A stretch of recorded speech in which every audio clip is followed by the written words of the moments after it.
In our Exploring Tainan class, we learned about the Old Five Channels Trail and the 3 temples.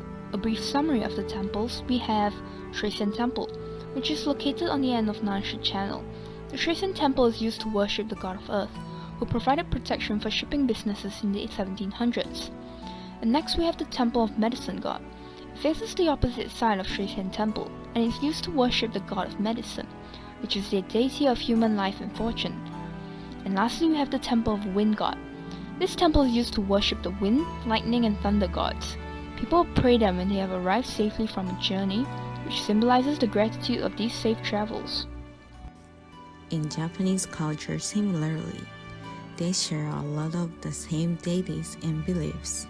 The counterpart for the earth god is Tahiko Okami, is seen as a symbol of strength and guidance. The counterpart for the medicine god is Kishoten, goddess of good fortune, and she is considered to be the goddess of happiness, fertility, and beauty. The counterpart for the wind god would be Fujin, also known as Kaze no Kami. He is the Japanese god of the wind and one of the eldest Shinto gods, said to have been present at the creation of the world. He is often depicted as an oni with a bag slung over his back, as well as Raijin, who is the god of thunder and lightning and is often paired with Fujin. In Islamic cultures, however, it's completely different. Firstly, in Islamic culture, there are 5 daily prayers in the Islamic faith as opposed to going whenever you please.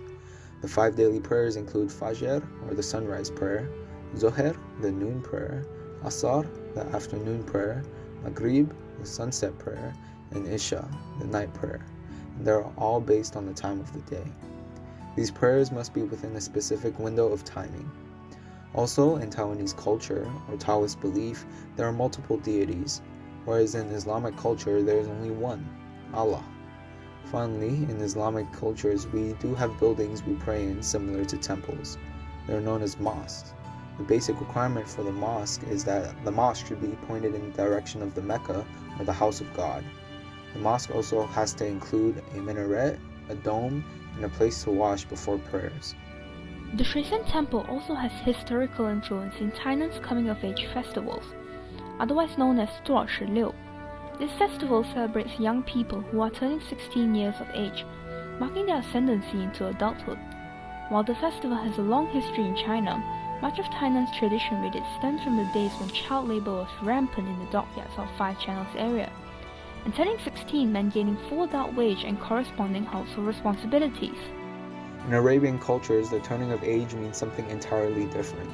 Children are not required to perform any obligatory religious obligations prior to reaching the age of puberty, although they are encouraged to begin praying at the age of 7. Once a person begins puberty, they are required to perform salah and other obligations of Islam. Usually between the ages of 13 and 15, boys would wear a thobe or something similar to it, while girls would wear the abaya.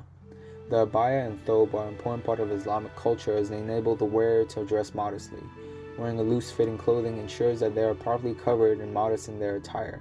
It also ensures that they are suitably dressed for Islamic prayer, which is read 5 times per day. Thanks for watching till the end, and I hope you learned something.